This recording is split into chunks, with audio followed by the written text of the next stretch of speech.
Guys, and welcome back to the channel. And so today we will be talking about the HiveLord in, if you can guess it, the Hydra. This guy has a very cool passive that stacks up his crit damage by up to 100% and his attack by up to 50%. So if he has 100 or 1000 attack, then he's going to end up with 1500 attack. Okay, so if he has 1000 attack, he's going to end up with 1500. Yeah, he's going to add 50% of his attack. Okay, whenever HP burn debuff activates. So how quickly can we get the HP burn debuff to activate? His skill kit, which we're going to go through very soon, is a little bit weird in that he either does the burn or activates them. And so, but you need this thing to stack up and so that he can rack up the damage. Okay, so let's talk about this one as well. So for each HP burn debuff on the enemy team, increases his crit damage.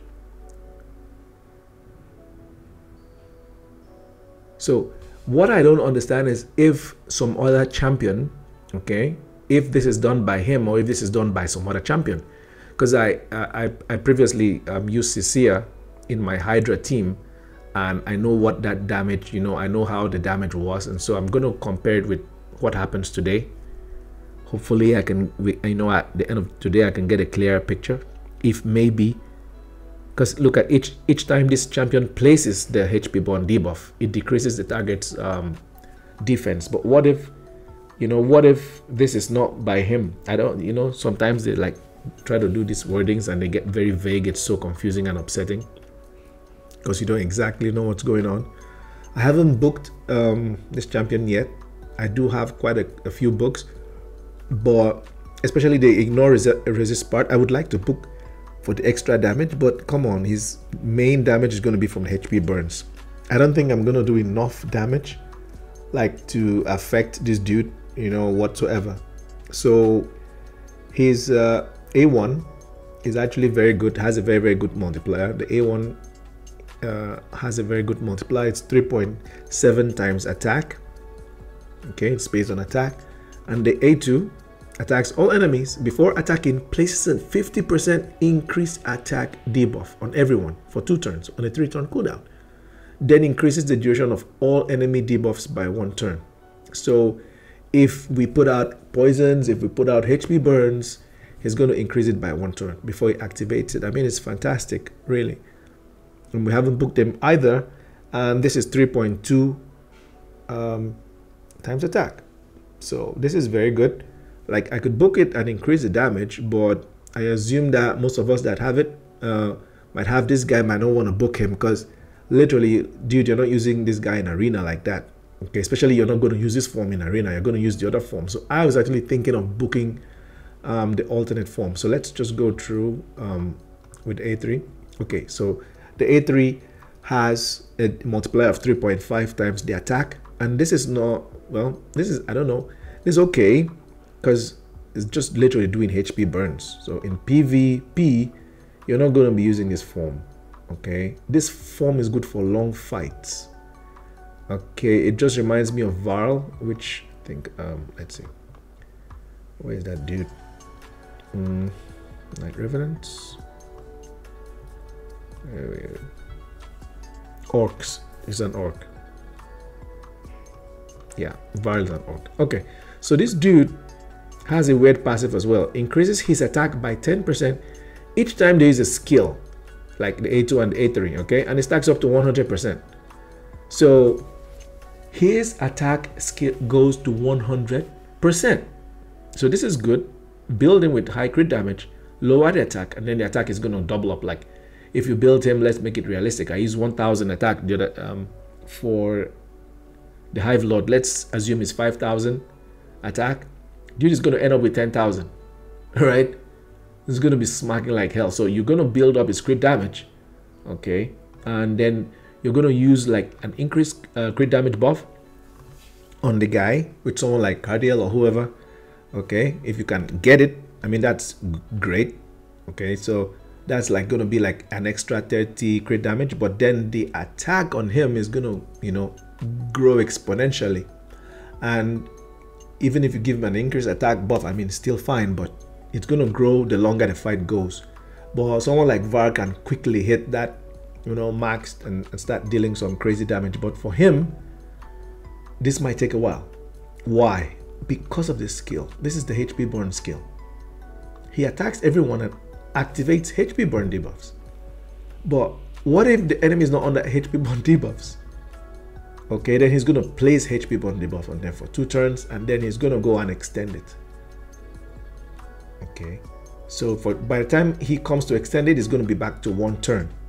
Then he's going to extend it back to 2 turns, and then he's going to come back and try to activate it, which is good. The good part is the activation part. I think he can use this skill twice without placing the burn. So when he uses the 4th time is when he places the burn again.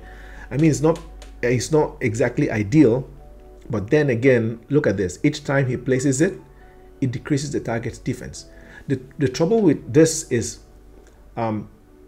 before these guys get up to 30% defense decrease, they're already dead. Like, the heads are going to be literally dead. Okay, so even if it's 10% decreased defense, I mean, that is still something, you know, that's still usable, that's still tangible. So for each HP burn debuff on the enemy team, increases his crit damage by 10 for each. So it's going to stack up like before 4 turns or 5 turns, maximum 10 turns is going to stack up. And whenever the HP burn activates, it's going to increase his attack, but his doesn't go to 100%, his goes to 50%. But come on, are you kidding me? 100% crit damage and 50% attack increase? It's not as great as Varl's, but the overall should be better than Varl. 50% increased attack and 100% crit damage. It's ridiculous. So if you build this dude with like 250 crit damage, you're going to 500 crit damage, and that is nuts. That is literally nuts. And if you build him with 5,000 attack, is going to go to 7,500 attack potentially, and then he still has increased ally attack battles, you know, increased ally attack in all battles by 35. So in this form, I don't know why the Hydra should be, if Varl is great in, let's see Varl's, because he's literally like Varl, the only champion, I think. So see, I give Varl 5.0. I think I gave him 5 stars, you know, and that's very low rating, so that's ridiculous. So the rating systems, I think, are not fair. Okay, so let's just go ahead since we're here. Let's see the alt form real quick. He maintains the same aura. I think that's fair. They maintain the aura. When attacked, has a 100% chance. That's his passive. When attacked, 100% chance of placing a 25% weaken. Okay, that's good. Weaken is good. That's like Krisk. If you attack Krisk, he places decreased attack and decreased defense. So when you attack this dude, he places weaken. So if you don't have a weaken champion, once his attack is going to place weaken. Okay, and stun is not going to work on Hydra, but stun is good for PvP content or PvE content, like non-boss fights. So it's going to increase his defense by 1 for every 2 points of attack. So if you build him with 5,000, let's say 6,000 attack, then he's going to get 3,000 defense in addition to whatever you built him with, which is nuts. It's good. It's good. It's something. It's better than nothing. So so that's the passive. Chance to place a weaken, full 100% chance of placing weaken is nuts. So he also plays a provoke. I've not booked this because I don't know. I've not made up my mind using him in live arena yet. I don't know how viable he could be, but I see something that I could use. I should probably book him, but I'm not going to use him. I'm not going to use him for provoke for Hydra, because I just want to max out the first part and just continue like slamming the damage and seeing how much damage you could do. That's just what I'm trying to see. I don't think I'm going to use these, but this is good. Putting strength on everyone and increased defenses is actually fantastic. The thing with this is that this is 4 turns. So once you get into this form, you have to stay here for 4 turns. You could use the provoke twice, but you have to stay here for 4 turns. So all the HP burns, whatever, is gonna, disappear. So I think it kind of depends on the heads. If we have the head that puts up the poison cloud, then I don't have to switch. Because you need the HP burns on everyone. So what I'm trying to do is I'm trying to use only him as the HP burner in the comp. It's just going to be my regular comp. I'm just going to replace him with Cecilia. And talking about Cecilia, she actually has 3.5 multipliers on her A3 and 3.7 multiplier on the A2, the one that does the activation. So he is comparable in terms of the multipliers, but she does more on the A2 than he does on his A2. She does more on the A2, which is the activation, but that also hits harder. So he doesn't do so much. Maybe if I book him, I don't know, but I don't want to book him. So aside from provoke, which is good in Hydra, but I think you can try to manage it a little bit in addition to maybe someone like a provoker in the team. You know, I think pairing him with Krisk, which I'm going to do, is actually going to be fantastic. So attacks all enemies, places a stun. Okay, he's going to place a stun, and then he's going to use 2 continuous. I'm trying to see if I can use this in, and then that's why I think I might end up booking him, because I want it to be on 3 turns and turn here and get on 3 turns. I mean, this dude is fantastic if you look at the book potential. Okay, it's going to be 3 turns. There's nothing as cool as that, you know. And depending on how you pair him, it could actually be a ton of trouble for Librarian, even in Doom Tower. That alt form is nuts for PvE content in terms of controlling wave control. It's nuts. He is a control freak. He can literally destroy waves if you build him very well. But I think I'm just going to focus on the Hydra for this showcase. I've already showcased him with Cecilia. Now I want to showcase him without Cecilia. Before I show you the build, I'll show you the build at the end. I don't want to show the build now, so let's go into this thing. Wait. Okay, so I don't have any blessings for this dude. I tried as much as I could to get the other mythicals, and I just couldn't, and so I ended up with him. So now I'm just gonna claim my thing, and then I'm gonna give us a bonus pull session.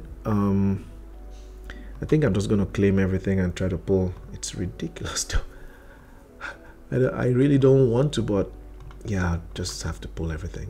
Oh shit, what did I do? This is the one I wanted. I just cleaned up this other one. Oh dear. I wanted to do this one for the soul stones. I just ended up pulling this. Oh no. Okay, so well, that was a mistake. Let's get right into the pulls. Let's just try and see if I can get anything for him, even if it's 2-star or 3-star, because I have him anyway. So I don't know when I'm going to have the next mythical. You know how this thing is. Even though I'm hearing rumors that there might be like 15x's and 20x's or 25x's or whatever it is for the mythicals. So I don't know, but I think they're gonna give us a greater chance of getting them, maybe 10% instead of what is going on right now. They might increase it much later in the new year. Quite a few Legos. That's not what I want. This is frustrating. Okay, when you don't want Legos, you know, here come all the Legos. I'll pull everything. Just pull all the 3, or maybe I'll just let 1 remain. I guess I'll just let 1 remain. I'll just have that 1 remaining. But I'm gonna pull all the big ones, not because I'm expecting anything, but yeah, because I expect something. I'm expecting to pull for him. I'm expecting to get his all. Oh dear, that's just 3 points. That's ridiculous. Somehow I shouldn't pull during this event, because then the system is like, oh, you're pulling for the event, so I'm not going to give you anything good. I mean, it's ridiculous. What are we getting? Yeah, it's a Lego. I want a mythical and I want this dude. What the heck is this? A Bigon. I don't even use Bigon. And that's an epic. Okay. So some 5-star souls. Ridiculous. This is the only one I don't have. And well, I did try. Yeah, you don't have enough. Why don't you buy some? And where did that get us? I don't think it got us anywhere, because that was not the point. Oh, we got a void shard. Okay, I'll take it. That's it, I'm done.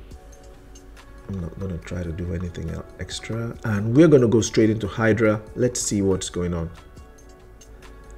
So I'm not gonna use him in Nightmare because I already have a Nightmare team. I don't want to destroy the Nightmare team. I should actually showcase him here in Hard.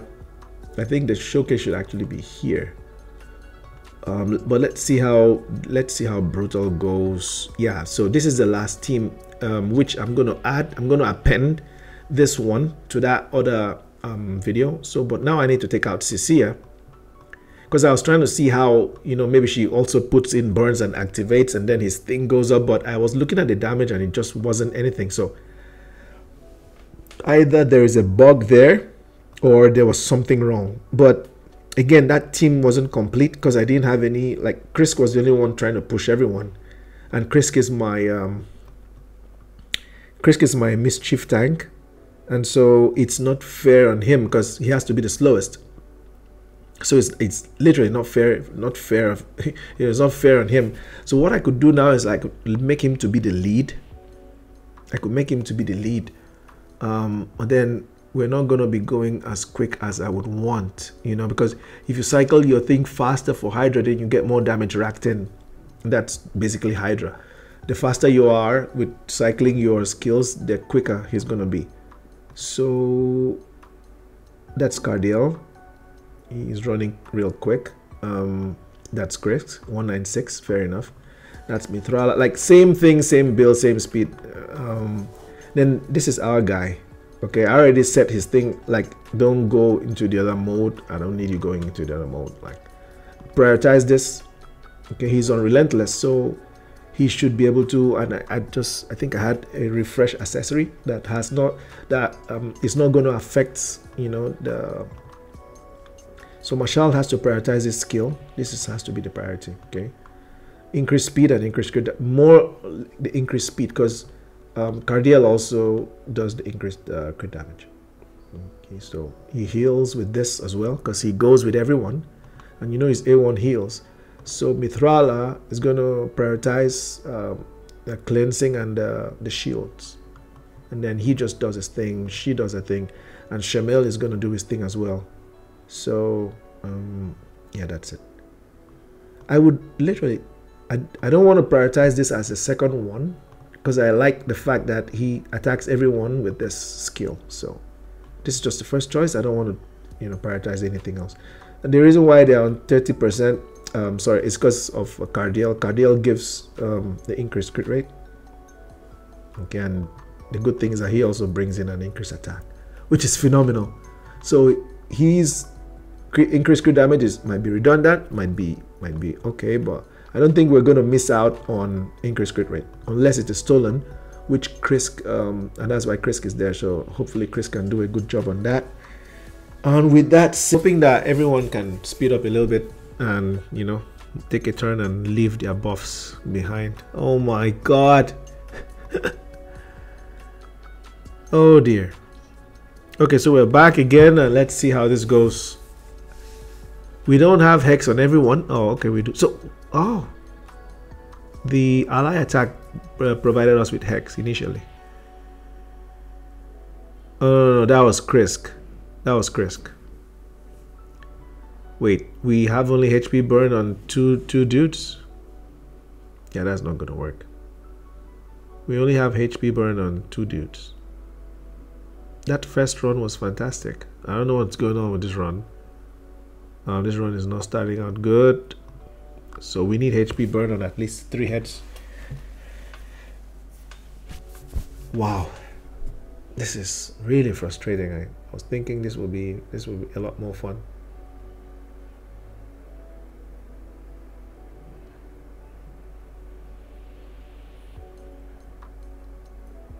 I'm hoping that we can keep up yeah. Can we really target this dude right now? We can't do a lot of damage because the HP burn is not on everyone. So the damage is not, you know, the Hex is pulling out the damage, but I mean, that's fine, but we cannot really get the HP burn on everyone. And even this dude, if he takes another turn, that's it. He cannot put the HP burn. I think he just extended it, but he cannot put it on this dude. And so as long as he can't put it on, yeah, we now target his head, so that we can gain turn meter. Otherwise, this head is not taking any damage, and we don't want this head giving up the HP burn. So we want to see how we can be as fast as possible. If you can see what's going on, they're already ahead because this head is not taking any damage. Supposed to be at par, or we should be more. Like the regular team does like 1.5 and keeps it close to 1.2, you know, from the turn count. So right now we should be at like at least 7 million, at least. See, he's gonna fall off now because this guy does not have HP burn, and so the damage is gonna be a lot less. Once they take a turn, we now are behind. That doesn't make sense. The only guy taking damage now is gonna be this dude from the HP burn. See? I'm sorry, from the what do they call it? Yeah, from the HP burn. This guy can now take damage. We can take him out if we want, but I think we should target the open head. I think it's safer to target the open head and just try and rack in the damage as much as we can. Yeah, so now I am going to actually display the Cecilia fight, the fight that I paired him with Cecilia alongside this fight. That fight took place earlier. I was actually lucky that was just like yesterday before the reset, and so today after the reset, you know, then we can have the brutal hydra again, which is fantastic. And so I'm just gonna go ahead and play that fight alongside this one. Let's see how they gain traction side by side. I know it's very difficult because it's the whole hydra thing. Like, you literally want to see the damage, you want to see who is doing what, but I know that that team was able to push a lot higher. Like, Marshall should be able to give us increased speed and then like turn things, you know, like churn, you know. And this was Marshall and Cecilia together, the same team with Marshall and Cecilia together. And so taking out Marshall is like, I think might have affected that team because there was no increased speed. We're just completely relying on Krisk, and he's the slowest. He's the mischief tank. And so now what is happening is that I've taken out Cecilia because he brings out HP burns and he activates HP burns. So now I'm bringing back Marshall into the team, so they should literally be doing like 200 mil, but so far they are below the 33. Right now they should be at 33 mil, 34 mil, as you can see, but they're actually below. So there's something missing. It's just something missing. I don't know what's going on. Maybe it's just bad RNG, but there's something missing that's not allowing us to push as high. Maybe the Shamel head, you know, the Shamel head could be a factor in that. We're not having that head coming in as often as possible, and so because of that, we are not able to do as much as we should do.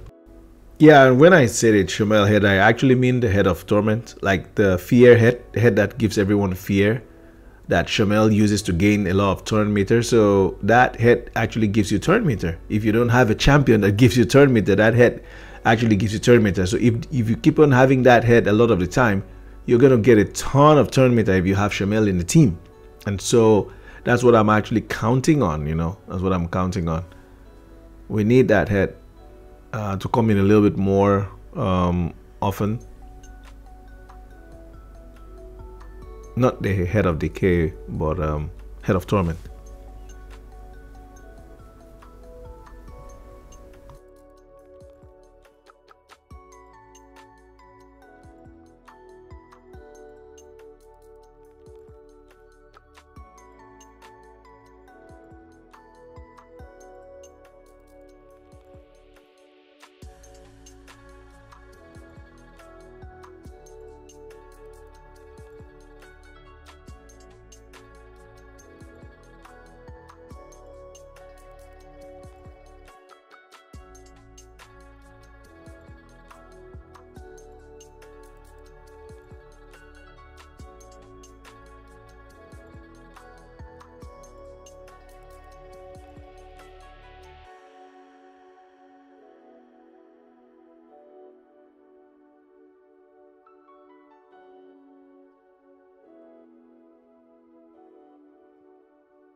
So if you look carefully, you're going to notice that he's doing a lot of damage. Like he's going close to 800k, you know, while Shamil is doing around 1 mil with his specials.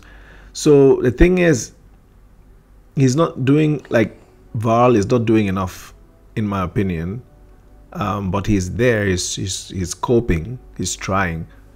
You can see the numbers, you know, but he's trying, but he's not just doing enough. That's how I look at it. But for me to bring Varl into this team, it's not going to work because there's no HP burn, and we need HP burn because of that bloody head, you know. And so that's the issue. I think that this rotation, there's a lot of force hits, as you can see, and so he weak hits a lot and doesn't get the burns out, you know, as much as maybe like Cecilia would. But then again, there's going to be rotations that is going to favor him and not favor Cecilia. So I mean, it's like it's a give and take kind of thing. It's like it's a give and take kind of thing. So I mean, that's okay, that's fine. Giving him relentless is good because his main damage is not gonna be from this melee damage, which I'm expecting, you know, because of the passive. Damage should rack up to 400k, or sorry, to 400 crit damage and at least around 7.5k attack. That should be decent damage, you know. But he's just basically still relying on HP burns. Like we can't really see. We should be able to see a damage surge, you know. We should be able to see a lot of damage. But I can't really picture. Even with the even in the fight with Cecilia, I mean, he tried, like, but still he did not outdamage Cecilia. And we're gonna just see what is gonna happen now. We're gonna see what's gonna happen now. But so far they're not even close to 100. They should be at 124 mil right now. Just they should be doing a mil every boss turn count. Like the whole team should be doing at least a mil every boss turn count. So we should be at 127 million. Like there should be no excuses, you know. There should be no excuses.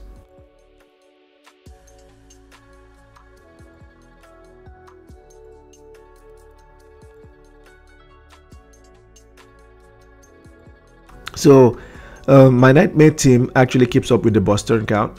So if the team, if they keep up with the boss turn count, you know that they're gonna end up with a very, very good score. But if they don't keep up with the boss turn count, this is what happens. The score is the numbers are gonna drop off, and it's gonna drop off very badly.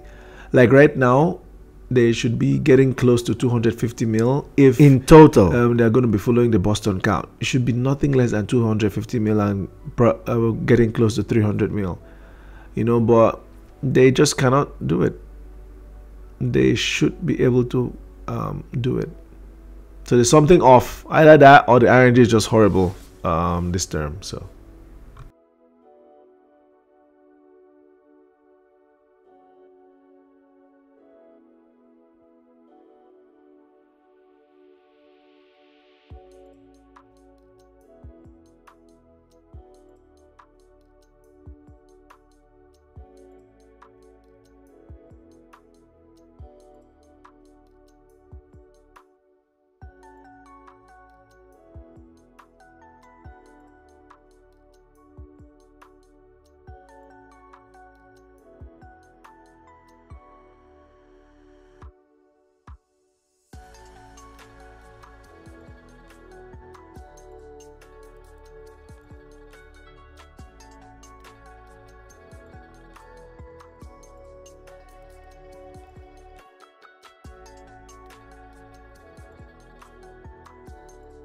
It heals the way he's healing. It's not helping you. It's like you're going forward or backward. You need those empty heads so they can get more damage in. Wow. Yeah, we're struggling. I can't see this dude hitting, you know, for what I was thinking he would be hitting. Dude is about cleansing. He's stealing. Oh my god. He just cleansed stuff. If this dude takes his 2 turns, it's over. Okay, cool.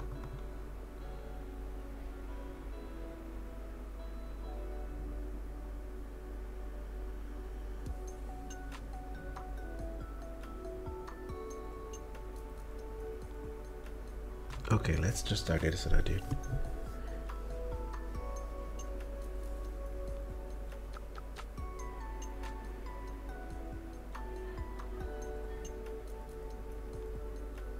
So we're very unfortunate we're not having the Shamil head popping up now and then, now and again. Because if it did pop up now and again, then with Shamil in here, then we will get a lot of turn meter. So it's not really happening right now.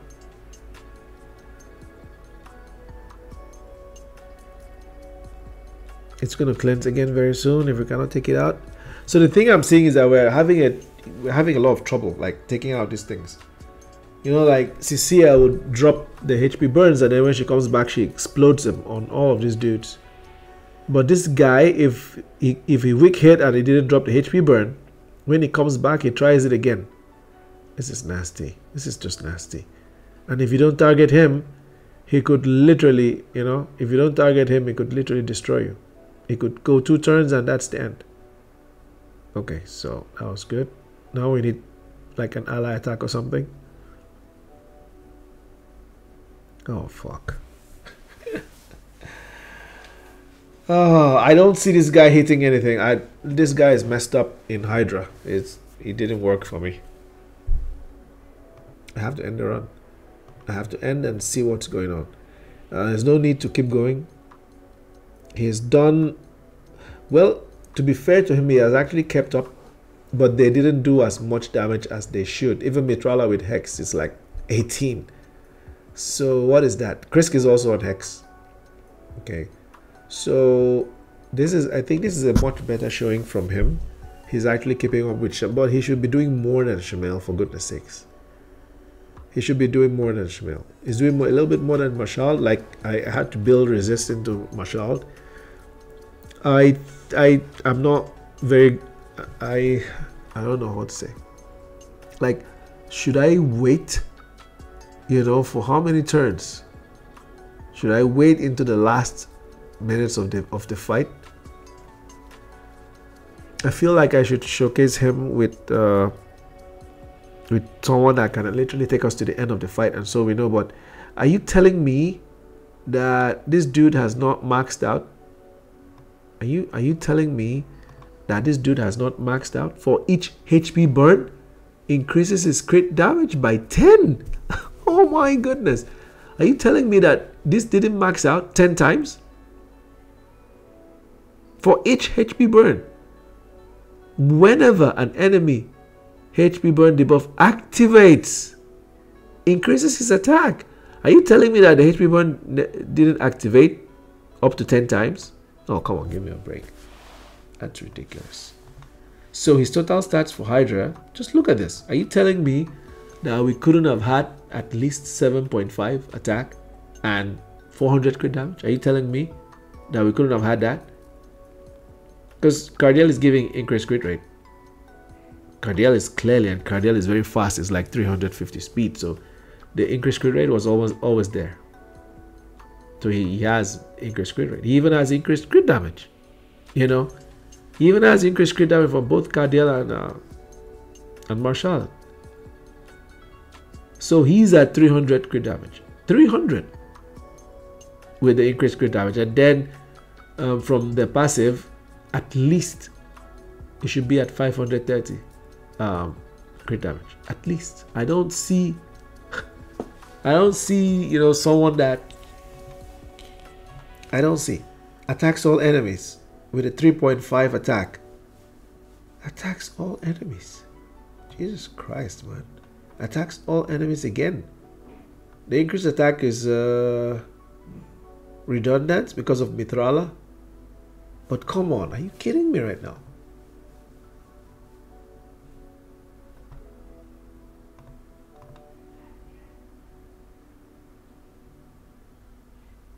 I literally do not know what to do right now, because I haven't I don't feel like I have done justice. Like, I would have loved him to have gone like 200 turn count, like take the boss to 200 and as far as close to 1500 as possible. So if we want to look at Varl has a 5.6 multiplier on that skill, but Varl is just hitting only one target. He attacks only one enemy. He's hitting only one target, and he's on a 4-turn cooldown. He's ignoring defense. I mean, that's fair enough. He's ignoring defense. Okay, but you gotta, okay, so not ignoring defense, ignoring resist. Also, he's not booked, so maybe he could have a little bit more damage. But I mean, come on. you saw the result. Come on. I mean, yeah, I don't think this dude is on VAR level in Hydra. It's unfortunate, but I think that is my verdict. He is not gonna be VAR level in Hydra, because he doesn't have any of those like VAR skills. Let's have a look at VAR. That's VAR. He doesn't have. This is a 5.6 attack. Attacks one enemy, will ignore 30% of the target's defense and destroys it. That doesn't matter. That doesn't matter. So just attacks one enemy, will ignore 30%. On the 5.6 attack. Attacks all enemies, has a chance of placing weakened. Also place a decreased attack. This is also good.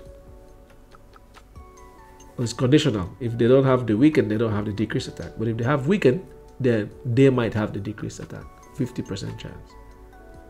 this skill still hits harder than the HiveLord. This is a 4 multiplier, and even the A1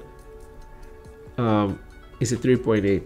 Yeah, so for this dude you need God tier gear. You need at least maybe 7.5k attack and a lot of crit damage to make this dude work, and so he could multiply and end up giving you around 10k attack and around 500 crit damage. I mean, come on, but who has that gear? How many people have that type of gear? You know, remember Madman? How many people could build Madman to smack that hard? So that's my verdict. My verdict is that he's not doing enough as Cecilia with normal gear. Maybe because she brings decreased defense and weaken. So if you replace her, but Krisk brings in decreased defense with his passive, and so this could work. Okay, and also decrease attack. So I don't know what to say. I don't know what to say. The verdict is that we'll have to end up trying this dude in live arena. And so a lot of my silver has gone. He's on full relentless gear, relentless perception, and 1 stone skin. Total stats for Hydra for the first form is the first form, base form. 4k HP, 2.8k defense. He was not dying. 5.3k attack, and which should multiply, you know, to 50%. Even if it was 5k, you know, 50% is like 2.5, so we should be having like 7.5k attack. I did not see anything close to that. So if we want to see anything close to that, so my gearing and my whole thought process concerning him is just wrong. So I should be going at 7k attack, which is literally not making any sense for me right now. Why should I go 7k attack on him when Cecilia doesn't need 7k attack to do a ton of damage, right? Since I don't gear Cecilia 7k attack, she does a ton of damage. So this dude is a flop as far as I'm concerned. I tried building him as well with, you know, with defense, and so we could turn into the defense side, but I mean, come on, you're not going to stun any boss. And the provoke, I mean, fine, but what else are you doing apart from the provoke? You know, you're not hitting enemy max HP, you're not, like, what are you doing? So I had to decide to build him out for his attack side and use HP burns. That is just the best way to do it. It's not like you cannot use him. You can use him, but I don't know, I'm kind of tempted in a way to bring Cecilia with him and see what happens, but I think within 10 turns that passive is maxed out within 10 turns. And so after 10 turns, I think his passive is already maxed out, but I think he doesn't really have any skills that can do a lot of damage. I don't think so. He's going to be full crit most of the time because of Cardiel constantly, you know, going ally attacks and giving him. So this is full crit, and he'll be above 300 crit damage. So this is a decent build. He has enough accuracy to debuff, and that's it. On relentless, which should make him repeat those, you know, those moves. He even has one refresh amulet. Okay, I couldn't give him 2. I think there's a potential for another 1 somewhere equipped. Yeah, so we could have gotten either of these, but you see how it affects the stats, especially the defense. This is too rough. 390 is the best one, 386. So if we had tried this, 386, so it goes to 2.4, which is still manageable though. Still manageable. Then surely we could now spam that A3 on occasion, even though it's just 5% chance. Like now it would be like 10% chance because it's 2. So maybe 10% chance to prevent skill cooldown. One in 10 turns, we're gonna have the A3 on repeat. Maybe, you know, it's still something. It's better, but I didn't see this. I think if I saw this, I would have equipped it, because this is still survivable though. Even though at 2.4k defense, it's it's getting scary. Mashal was rocking 2.4k defense initially, and the Head of Wrath literally just destroyed it. So this would be scary for me. I need to up the stats, and it's not sustainable. Like, doesn't make any sense. You upping all the stats and doing all this stuff for what reason when there are other champions, you know. Literally, I cannot use Varl to replace him in that team because I need the HB burns, because I'm not using block buffs. You know, Mashal is giving me speed. Krisk is giving the decreased speed. Cardiel is there for the heals. Mithrala is there for... Cardiel also cleanses. Even though I didn't really cleanse with him, but nothing was happening with the team that, you know, it's not like they really needed cleanses because it's really healing everyone. And then Mithrala, of course, will cleanse and put on the shield. So they had shields, they had healing. Okay. And then, you know, you have a little bit of survivability. So when Wrath does his bullshit, they don't die, and then they quickly heal back after that because Cardiel keeps on, you know, jumping with the A1 and the ally attacks, which he joins as well, uses the A1. So, you know, constant healing is there. The heals are there in the team. It's just that this dude, I don't know, he doesn't really bring much to the table. So unfortunately, I'm gonna rate him a 4. He's not 5-star for Hydra. He's clearly not 5-star for Hydra. I'm just gonna rate him a 4. I think that's where he sits. He's gonna provoke everyone. He's on a 3-turn cooldown if you book it up. And this ignore resist 20% is actually phenomenal. So if you have someone at 500 resist, for example, this dude is going to ignore 100 resist. So you build him 400 resist, and he has the other 100 here. He's going to ignore 20%. So 20% of 10% of 500 is 50, and so 20% is going to be 100. So that's how clutch this thing is. You just drop one book here, and you're already, you know, you're already gaining 20%, and you know, it reduces your accuracy requirements by a lot, you know. So this is actually really good. Same thing here as well. Ignore resist is here, but then you have to book this to go to 3 turns for the stun, which is not bad, and the provoke. This would have been much better if, I don't know why he couldn't just stun and just put the continuous heals. So less survivability, like just all about control and control and control. This is good. This is survivability, but there's no heals here. So you have to bring in a healing champion. You literally have to bring in someone that's going to be healing everyone. Otherwise, they're all going to die because they cannot survive. It's just strengthen and increase defense. Okay, so the verdict on HiveLord in Hydra is not very good. And we're yet to see how he works in live arena. Maybe I'm going to do a different showcase on that. And with that, I'm going to end the video now. Thank you guys for watching. I'll see you in the next one.